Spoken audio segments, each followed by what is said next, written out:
Hello, Bashar. My name is Chow. Thank you so much for taking my question.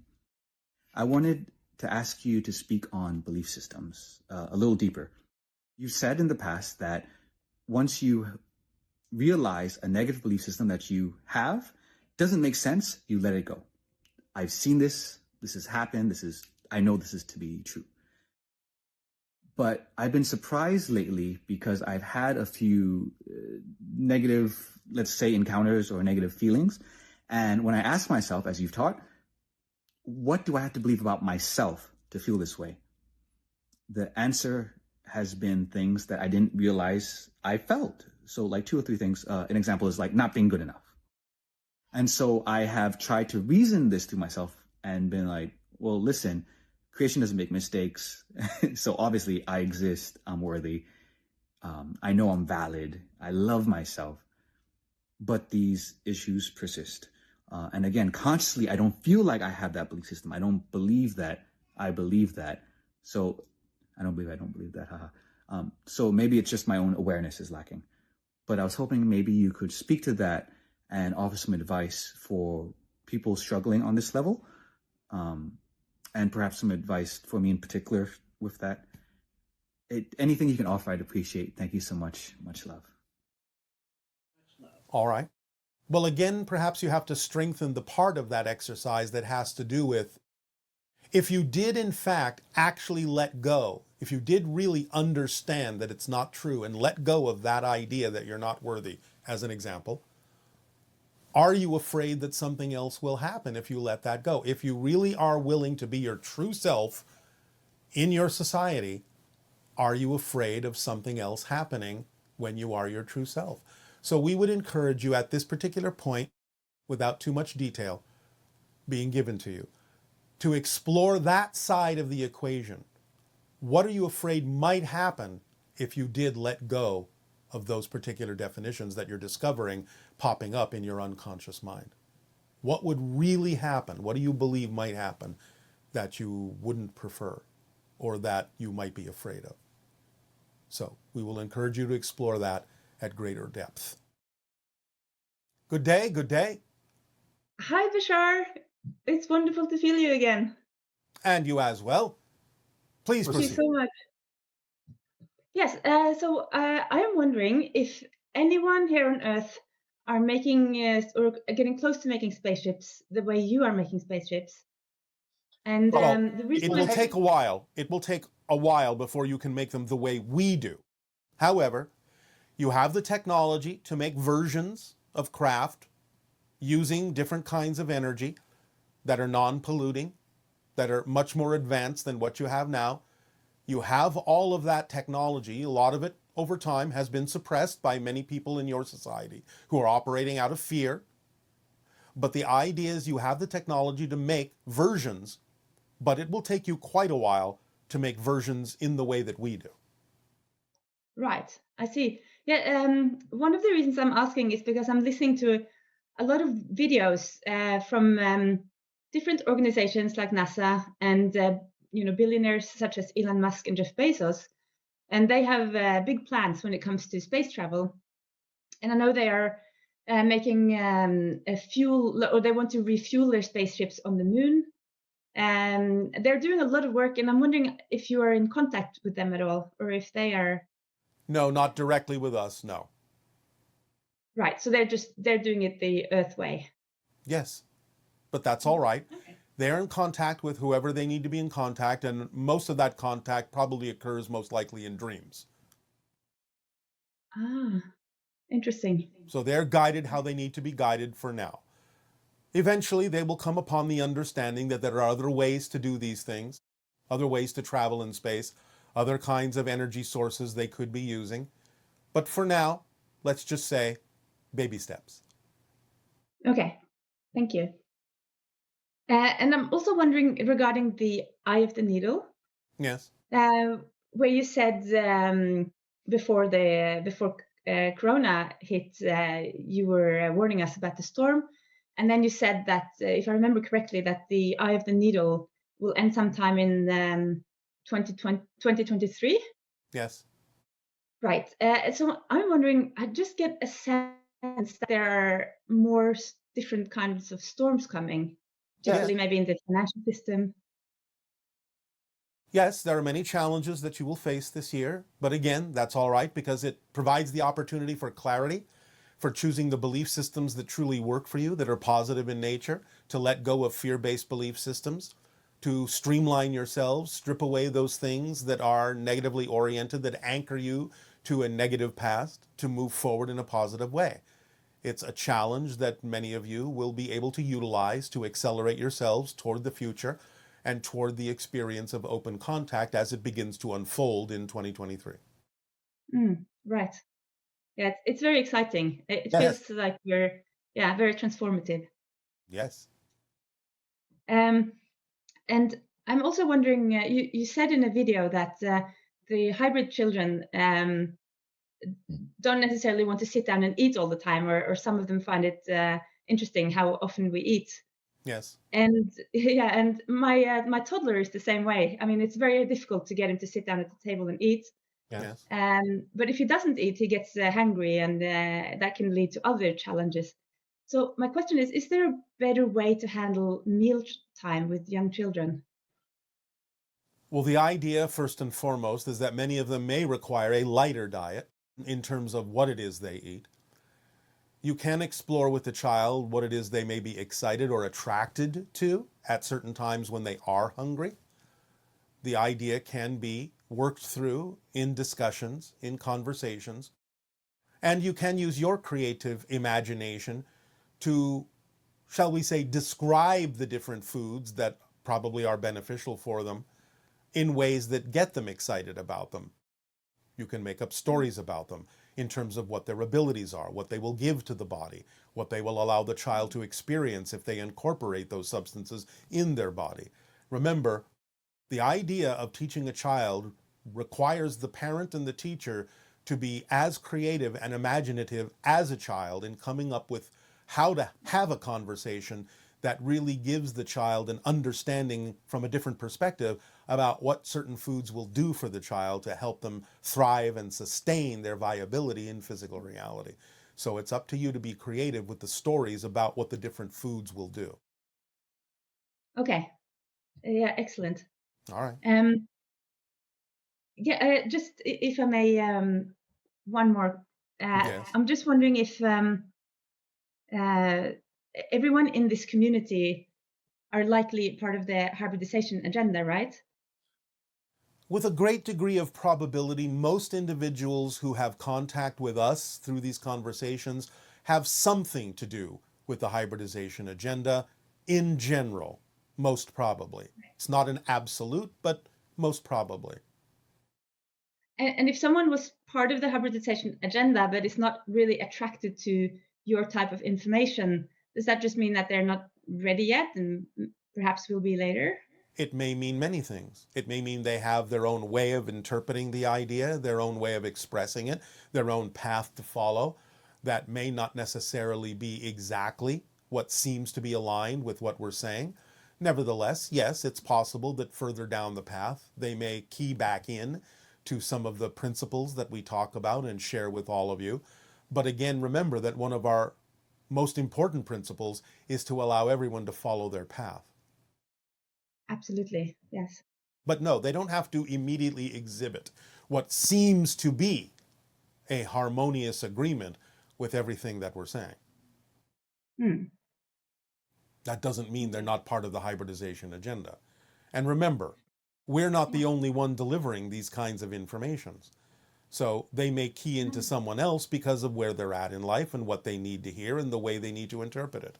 It doesn't mean they're not part of the hybridization agenda just because they're listening to something else. Right. So, That's does very that helpful. serve you? All right. Thank you very much and good day. Thank you. You too.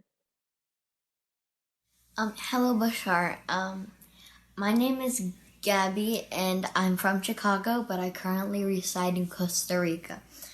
I had quite an interesting question to ask. So the question is, what if we are watching our life through the real us, through our intention and our energy and our presence. And our life is actually a video to the real us. And it's just a mirror reflecting to us in the real us perspective.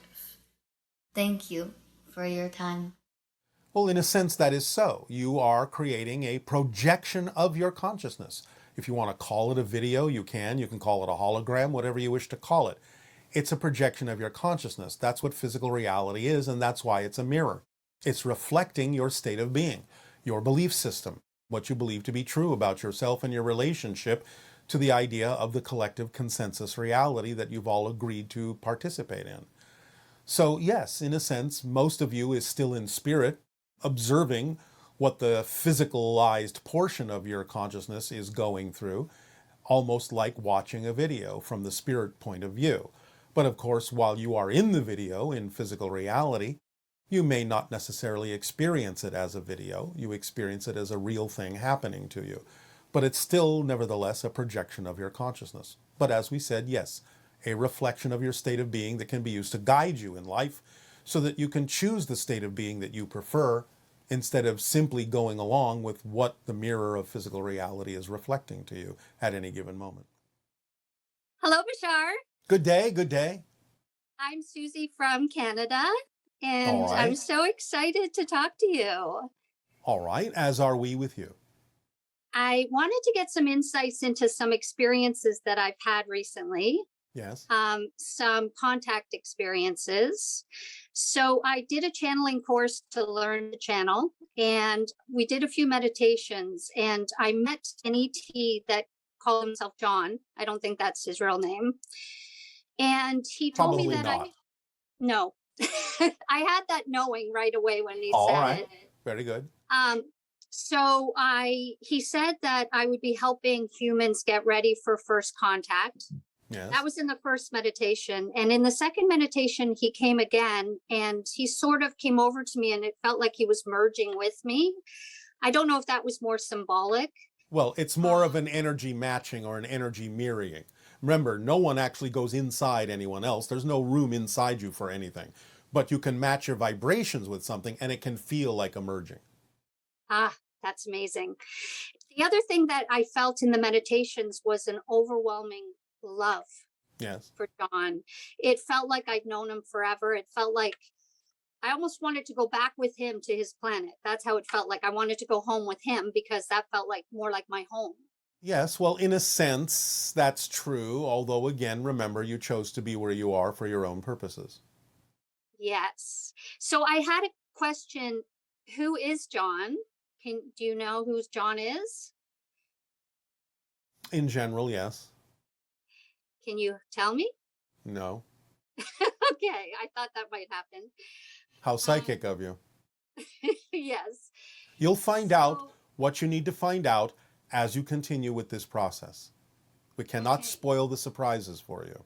Oh my gosh, that's exciting. So I have been verbally channeling, and it works best when I have someone ask a question. Yes. But it feels like it's my higher self or their higher selves as well. And Your higher self will always be involved in any communication with anything else. So be prepared to accept the fact that your higher self will sometimes be the vehicle through which the information may come. Okay, that's so good. That feels right. The other experience I wanted to ask you about was when I'm going to sleep, when I'm resting and going to fall asleep, I feel a lot of energy go through my body and I can get some downloads of information and also sort of Yes. talk Yes. to my higher self or whoever the energies are. But one night I could feel an energy there. And I was given the experience of actually feeling what unity consciousness felt like. Yes. And you can't describe it. Is that what you feel and your people feel? All the time. Oh my gosh. Okay. It just it was, you knew fully who you were. Yes. And you knew who everyone else was. Yes. And there was just total communication, total love.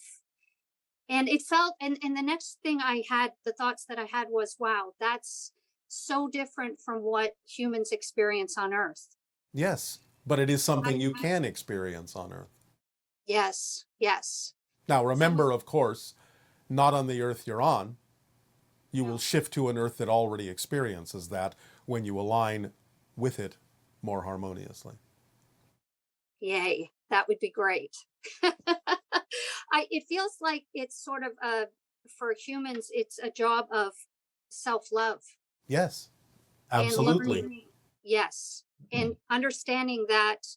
And the more I found in my own journey, the more that I love myself, I get rid of those negative belief systems and really realize who I am. Yes.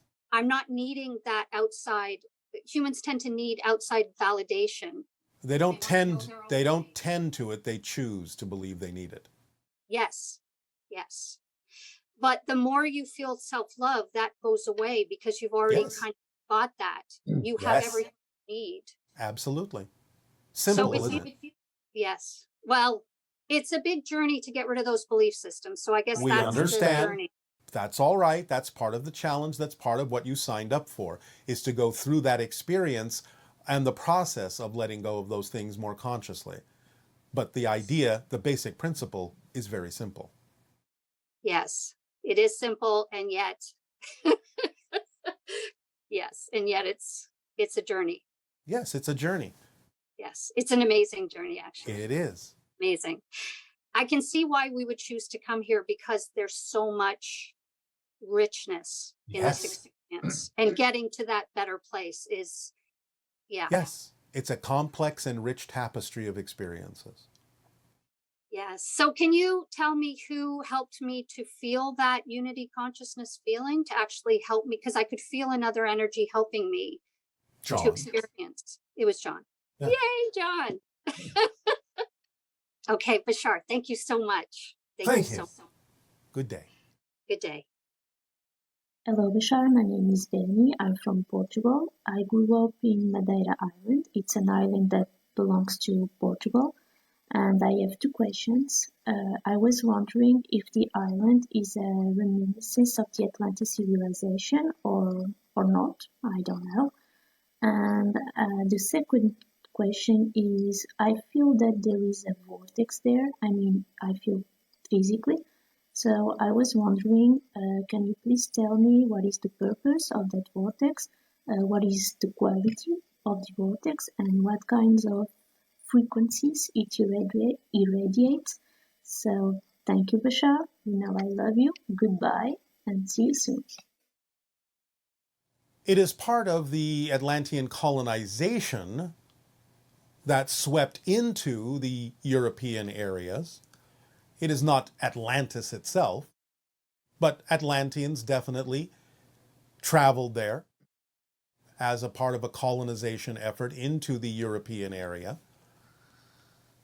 The vortex that's there has to do with being on the edge of possibilities, on the edge of the horizon, looking forward into the future and seeking answers from a higher plane, of seeing what's coming in and knowing how to handle it. That's what that vortex represents. Hello, Bashar. And good day to you. I want to start off by saying I'm very grateful for connecting with you and having this opportunity with you. Our deep appreciation and gratitude to you all as well for the co-creation of these interactions. I had a extraterrestrial that was floating above my head at 1:30 in the morning about a month ago. Can you explain what that was and what he was doing or she was doing? Checking in, taking a measurement of vibrational energy, seeing how ready you are for more. Thank you so much. When I was younger, growing up, when I was a little kid, I believe it was reptilian attached to me for many years. There is no attachment. There's not. Okay. Not in the negative sense, no. There may be encounters, there may be a sharing of vibrational energy that you choose to match or don't, but not attachment in the negative sense that many people on your planet use that word. You are always free to determine what you connect to. Interesting. Thank you very much. I've seen a UFO 15 years ago, 35 feet from me. Can you let me know what it was doing and if my consciousness was on that spaceship with it? What did it look like? It looked like a dirty metallic color. It looked like almost like a spiral football, but it has dull on the sides. It was seamless, had no lights, made no noise, and it was hovering over by Canada by the water. And then it came towards me and stayed by the water for a good couple minutes and then took off vertically. Yes, a version of yourself was on that craft. Wow. Thank you so much. Okay. Whew. Okay. Now, when I close my eyes, Bashar, my happiness is really for channeling. And I've been trying to follow all your techniques that I've been learning. And I was wondering, am I ever going to get to that place where I can channel? Because I do see extraterrestrials. I have had talks every now and then, but most of them just show themselves to me. Why do you feel you need to vocal channel? I would love to learn and grow and figure out what's behind the veil more. Why do you think vocal channeling is the way to do that for you? I was never very educated growing up. I was in the system for very long. I never had the education. But what I'm saying is, why do you imagine that vocal channeling to other people is the way that will help you do that, instead of doing something like automatic writing or just receiving downloads? I can't spell properly and I can't write. So for me, that would be the way that I can do that properly. All right. Well, how excited are you to do that? I am super excited. It is my passion. Have you started doing it by having people ask questions? No, I haven't had them ask questions. I've been recording on a recorder to describe what I've been seeing. And I've been seeing a lot of things lately. Well, if you want a vocal channel to other people, why haven't you had other people asking questions? Thank you. I will try that. Because it acts as a ground. It brings the information through you and grounds it in them like electricity. It pulls it through you. You can, in a sense, get out of the way because it's not staying within you for you to determine what's going on. You just simply act as an empty vessel or a conduit for the information to come through you that they need, that will anchor itself in them. And in that process, you will also get to understand what the information is. But you have to have somebody that's pulling it through you if you want to function as a vocal channel. Thank you very much. I had Reiki done with me 2 years ago, and I ended up seeing the Archangel Michael and Raphael like if they were in person right in front of me. I had a profound experience. It showed me nothing but love. And the thing is, the other thing that really blew my mind is this Palladian woman I had an encounter with. She showed me emotions through telepathy, but it felt like it was like heavy. And then she showed me babies in a tube. There were like 50 of them, and I don't know if somehow we had kids or she was showing me something. She's showing you that you are part of the hybridization agenda on Earth that is involved with the evolution of humanity toward the sixth hybrid race. Oh, thank you so much. Yes. Oh, thank you so much. Bashar, I am very grateful. Thank you so much for this opportunity. It is our passion and our pleasure. Good day to you. Good day. So great to talk to you, knowing that you are doing extremely well wherever you are. So today my question is about the last time we spoke. So when you came on the screen, I felt this great energy and I didn't have words for it. It was only after I was describing it to my partner that he gave me the word of home. And it was so beautiful and I was buzzing for weeks. And you have said that you and your civilization are sending off energy at a certain level and we then match that energy. How much of that energy was I matching? And when other beings experience me, when I am coming from a place of full excitement, is that kind of what I feel like? It was so beautiful. And my last request would be, I won't be watching this session live. So if possible, when you answer this question, can you send me a emotional message or a telepathic message to let me know that you have answered the question and for me to know for sure that that is the time when you are answering the question. And when I watch the recording, I would love to know if you can also encode it with that same vibration, and then I can feel that again. Yes, I don't know if that's something that you can do, but I'm looking forward to it. Thanks, Emil. Bye. All right. Well, yes, you're feeling your own energy mirroring our energy that we're giving off, our frequency that we are encouraging all of you to match or mirror within yourself. So you're feeling your own energy as it rises to meet the vibration we give off. And yes, it can be that other people, when you're in your pure excitement, your pure passion, can feel the same kind of vibration coming from you that you feel coming from us. All you have to do is be in a state of love, unconditional love, to receive all the messages that we send to all of you, to allow you to know synchronistically when it is you need to tune in and tap into anything that is important for you to be aware of. So we are sending those messages. We will see. It is up to you to receive them by being in the state of energy that would make it most likely for you to be aware of what is being given to you.